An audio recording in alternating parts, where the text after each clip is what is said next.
Some people are just born to fight, I think. It's not that they're born brave.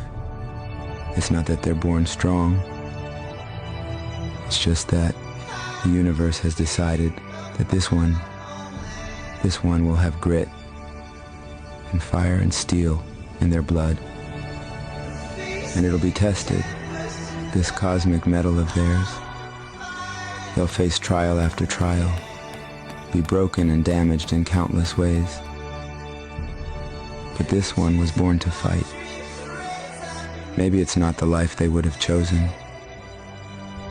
Maybe they'd love to lay down their arms. But they were born to fight.